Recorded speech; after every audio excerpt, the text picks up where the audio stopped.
Le pari était audacieux. Faire venir une clientèle sélecte à 2 pas du quartier populaire de Ménilmontant. Il y a eu Bill Gates, on a eu beaucoup de comédiens français, Vincent Cassel. Grâce à sa vue imprenable et au bouche à oreille, le perchoir s'est juché au top des bars branchés de la capitale. Même si l'endroit se veut ouvert, 3 ans après son arrivée, le bar est toujours fréquenté par une population aisée. Une élite qui n'hésite pas à s'installer dans ces quartiers au détriment de la population existante. Cette tendance porte un nom, la gentrification, et elle grignote petit à petit du territoire parisien. À 10 minutes à pied du perchoir, Belleville. Eric Wang, ancien habitant du quartier, s'inquiète de l'arrivée d'un magasin de luxe dans un environnement si populaire. Alors, le Sephora, tout nouvel endroit. À l'époque, ici, on avait un Quick qui était présent depuis que je suis né, donc depuis 90. Fini le fast-food pas cher, bienvenue aux cosmétiques haut de gamme. Pour Eric, la population d'origine peine à trouver sa place.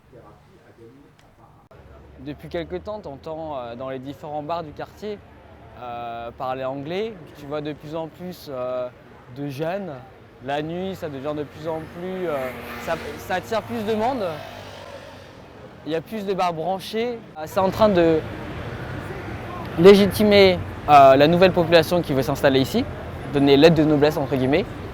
Et c'est en train de faire partir ceux qui sont déjà installés depuis peu de temps. Et ça va sûrement faire partir ceux qui sont installés depuis très longtemps. Eric Wang, lui, a déjà fait son choix. Il a préféré déménager dans un autre arrondissement, il y a 2 ans. À quelques pas du boulevard Belleville, la rue Ramponneau change elle aussi de visage. Aujourd'hui, au 39, on trouve la Dame Jeanne, un bar à vin. En mai 2012, au même emplacement, voilà ce qu'on pouvait voir. Une épicerie exotique. La transformation ne s'arrête pas là. À 10 pâtés de maison, cet immeuble HLM est menacé. À l'intérieur, une cour d'artistes et cette métallerie. Le Grésillon. L'une des dernières métalleries de Paris. Yvan Weiler est le co-gérant de l'entreprise. Dans 400 mètres carrés, il gère 6 ouvriers. Ces artisans travaillent avec minutie chaque modèle pour des créations uniques et sur mesure. Donc ça, c'est une robe en acier formée et patinée après coup. C'est plus d'1 mois de travail, largement plus d'1 mois de travail, quoi. Parmi leurs clients, des architectes, des particuliers et aussi des boutiques prestigieuses.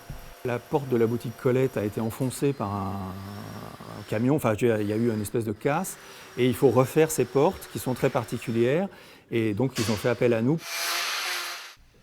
Mais Yvan Weiler ne possède pas les murs et le propriétaire a vendu les locaux. Bientôt, le nouvel acquéreur devrait ériger un projet hôtelier. Des nouveaux commerces, symbole d'un autre changement. La nature des commerces change et ça, c'est signe que les gens qui habitent changent aussi, quoi. Vous savez où vous serez dans 1 an ? Non. J'espère bien ici. Un espoir motivé par la visite des luttes de gauche comme de droite, mais surtout par le soutien des riverains.